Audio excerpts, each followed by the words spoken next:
8월 12일 토요일입니다. 예레미야 18장 13절로 23절입니다. 그러므로 여호와께서 이와 같이 말씀하시니라. 너희는 누가 이러한 일을 들었는지 여러 나라 가운데 물어보라. 처녀 이스라엘이 심히 가증한 일을 행하였도다. 레바논의 눈이 어찌 들의 바위를 떠나겠으며 먼 곳에서 흘러내리는 찬물이 어찌 마르겠느냐.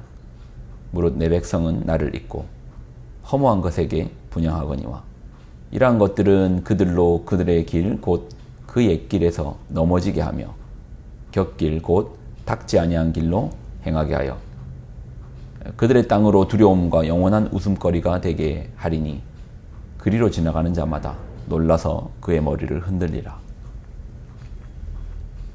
내가 그들을 그들의 원수 앞에서 흩어버리기를 동풍으로 함같이 할 것이며 그들의 재난의 날에는 내가 그들에게 등을 보이고 얼굴을 보이지 아니하리라. 그들이 말하기를 오라 우리가 꾀를 내어 예레미야를 치자. 제사장에게서 율법이 지혜로운 자에게서 책량이 선지자에게서 말씀이 끊어지지 아니할 것이니 오라 우리가 혀로 그를 치고 그의 어떤 말에도 주의하지 말자 하나이다. 여호와여 나를 돌아보사 나와 더불어 다투는 그들의 목소리를 들어보옵소서. 어찌 악으로 선을 갚으리니까마는 그들이 나의 생명을 해하려고 구덩이를 팠나이다.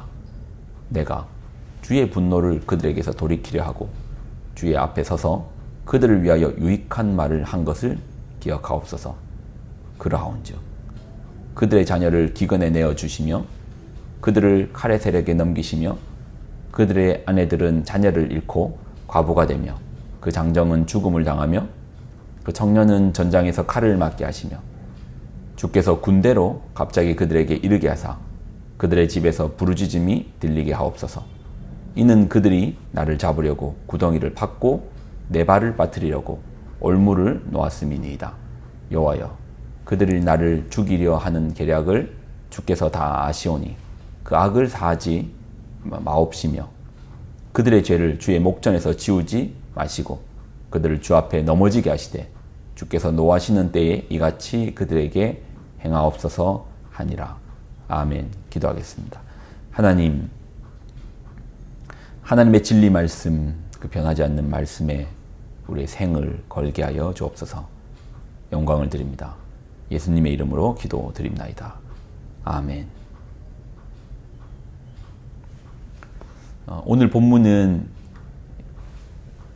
두 가지의 말씀이 결합되어 있습니다. 먼저는 하나님의 마음을 표현하는 것이고 또 하나는 예레미야가 자신의 상황 속에서 또 마음을 표현하는 것입니다. 두 마음이 표현되어 있습니다. 먼저 이제 하나님께서 이제 이런 말씀을 하시는데 오늘 우리가 읽었던 구절을 보면 답답함이 느껴집니다. 13절의 내용 중에 보면 너희는 누가 이러한 일을 들었는지 여러 나라 가운데 물어보라. 처녀 이스라엘이 심히 가증한 일을 행하였도다. 그러니까 이제 이런 경우는 여러분이 부부싸움을 하다 보면 이런 경우 있잖아요. 너무 답답할 때 그러면 우리가 딴 데 가서 한번 물어보자고. 다른 사람한테 한번 물어보자고. 누구 말이 맞는지. 보통 같으면 서로가 대화를 통해서 이제 풀 것인데 너무 이제 교차되지 않고 평행적으로 계속 같은 말이 서로 반복되고 그러나 누구도 들어주지 않을 때 그럴 때 그 답답함 가운데 너희는 누가 이러한 일을 들었는지 여러 나라 가운데 물어보라. 남들한테 한번 물어보자고. 남들은 뭐라고 하는지 물어보자고. 답답함이 담겨져 있습니다.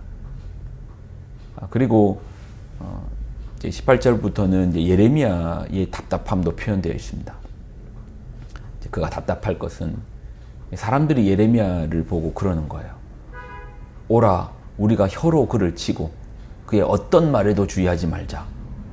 우리가 꾀를 내어서 예레미야를 치자.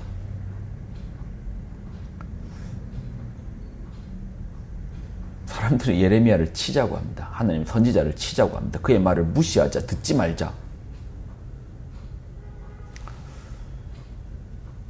너무 답답하니 하나님 앞에 토로를 하는 겁니다. 19절 여호와여 나를 돌아보사 나와 더불어 다투는 그들의 목소리를 들어보옵소서. 어찌 악으로 선을 갚으리까마는 그들이 나의 생명을 해하려고 구덩이를 팠나이다. 내가 주의 분노를 그들에게 돌이키려 하고 주의 앞에 서서 그들을 위하여 유익한 말을 한 것을 기억하옵소서. 자신은 마치 이제 변호사가 되어서 하나님 앞에서 그들의 죄를 변호해주며 어떻게 하든지 하나님의 분노를 그들로부터 거두게 하려고 노력했는데 결국 그들의 말을 보십시오. 예레미야를 치자, 예레미야 말을 무시하자, 예레미야를 듣지 말자. 그런 예레미야도 너무 답답한 것입니다. 신앙생활을 하다 보면 답답한 경우가 꼭 생기죠. 세상이 진리 대신 하나님 말씀을 듣던가요? 안 듣는 건 고사하고 조롱하죠. 이제는 교회가 조롱거리가 되어 있고 설교자가 조롱거리가 되어 있고 성도들의 그 순수한 마음이 조롱거리가 되어버리는 시대 아닙니까? 답답하죠. 답답한 일 많습니다. 예전에는 교회가 존경을 받았습니다. 그러나 요즘은 교회의 말들이 땅에 떨어집니다. 물론 이 과정 속에서는 교회가 여러 잘못들이 있겠죠.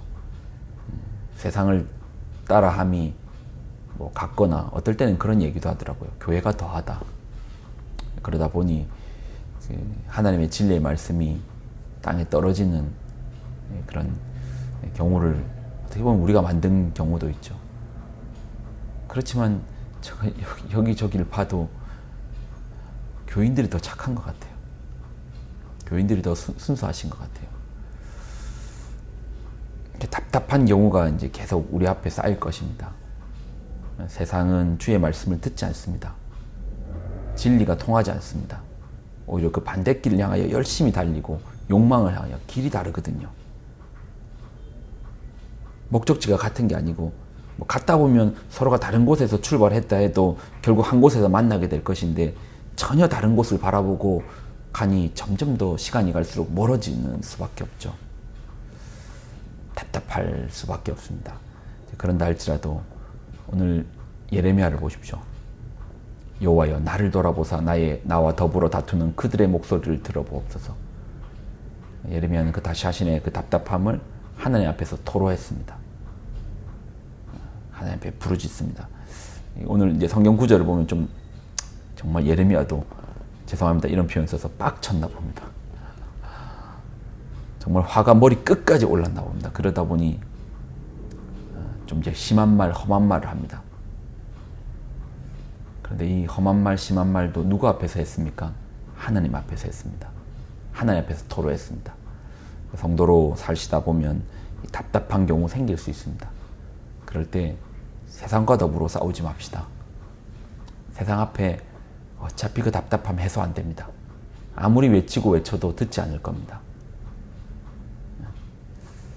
그러니 하나님 앞에 토로합시다. 하나님 앞에 토로하고 하나님 앞에 우리의 답답함을 내어놓읍시다. 하나님 이해하신다니까요. 왜요? 우리가 앞절에 읽었잖아요. 하나님도 답답함을 누구보다도 느끼고 계시거든요. 그러니 우리의 답답함을 누구보다도 잘 이해해 주시고 품어 주실 분은 하나님이십니다. 그러니 하나님 앞에 우리의 답답함을 내려놓읍시다.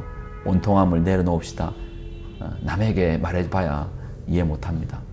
하나님 앞에 묻고 또 하나님께 우리의 아픔을 원통함을 토로하는 우리가 되기를, 그런 우리 지혜 있는 성도 되기를 예수님의 이름으로 부탁드립니다. 기도하겠습니다. 하나님, 아버지도 참으로 답답하셨을 것 같습니다. 말씀 속에서 그 답답함이 흘러나옵니다.